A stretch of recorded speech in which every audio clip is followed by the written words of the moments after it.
Welcome to The Explainer, where we really get into the big ideas. Today, we're going to talk about the hidden rules of gender, the ones that shape our world in ways you might not expect, from, our everyday lives all the way up to the international stage. Okay, let's jump right in. So, I want to start with a question that sounds a little weird, I'll admit. How is a public restroom anything like global politics? It seems like a total non sequitur, right? But just stick with me here, because the answer shows us something really profound about how our world is secretly organized. And there it is. They are both shaped by these invisible rules about gender. Our source for today's breakdown is a chapter from scholar Laura Schoberg, and it gives us this incredible new way of seeing these hidden rules. It all comes down to understanding two really important but different concepts. So, first up, let's cackle this thing called a gender order. Now, in this case, gender isn't just some side issue. Nope, it is the main event. It's the number one rule. A gender order is basically a system where gender is the fundamental rule of the game. It's the primary thing that decides who gets a leg up, who gets left behind, who gets praised, and who gets punished. The really key thing to get here is that this isn't just about identity. It's framing gender as a system, a set of rules that sorts and ranks every single one of us. Okay, so let's circle back to that public restroom. It is the perfect everyday example of this in action. You see doors labeled men and women, and we're immediately sorted based on this really strict gender binary. And this whole setup reflects these deep, old ideas about privacy, who needs protection, and even purity.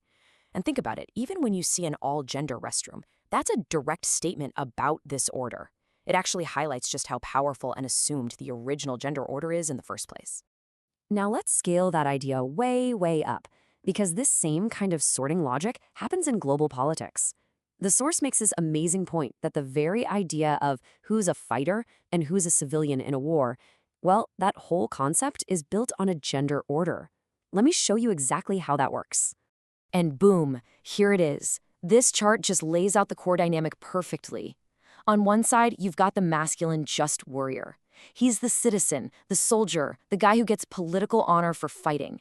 And on the other side, you have the feminine, beautiful soul. She's the civilian, presumed to be pure and innocent, but she has no real power or agency. She becomes the classic innocent women and children who have to be protected, and her protection often becomes the justification for the war itself. See the order? All right, so that's a gendered order where gender is the main rule. But what happens when some other rule is in charge, like race or nationality, but gender is used as a kind of tool to keep that rule in place? Well, that's what our source calls a gendered order. So in a gendered order, gender isn't the whole story. Instead, it becomes the language, the shorthand that we use to signal who's on top and who belongs on the bottom. It's a really powerful tool for reinforcing a totally separate hierarchy. I mean, this quote from the source just nails it, right? The insult isn't really about the teammate's gender. It's about his running ability. But what gives that insult its power? What makes it sting? It's associating bad running with femininity, like a girl that's used to shame and put him down. The gendered language is the weapon. And that brings us to this key tool, feminization. It's the act of devaluing something, anything, by associating it with so-called feminine traits. And what's so important to realize here is that this isn't just used against people.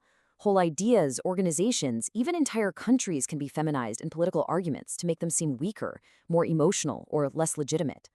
The source points to colonialism as a classic example of a gendered order. The main hierarchy there was based on nationality and race. But how was that justified? Well, it was done by framing the colonizer as masculine, strong, rational, superior. And the colonized were framed as feminine, weak, emotional, and desperately in need of saving. This gendered language was an absolutely critical tool for making imperial control seem natural and even necessary. So, okay, we've got gender orders and gendered orders. But let's get to the big question. Why does being able to tell them apart even matter? Why is this so important for how we understand the world around us? It matters because learning to spot these two things is literally like putting on a new pair of glasses. All of a sudden, you can start to see these invisible power structures that were there all along, structures that the traditional ways of looking at global politics just completely miss.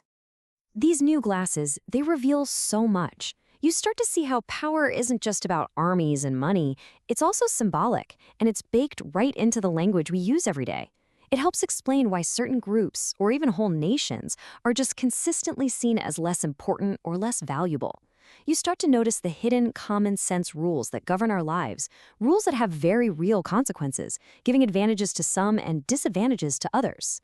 And that really is the final powerful takeaway here. Once you actually start to see these hidden gendered structures, you can't help but ask yourself, if this has been here all along, shaping our world in plain sight, what else are we missing? What other invisible orders are operating just beneath the surface, waiting for us to finally see them?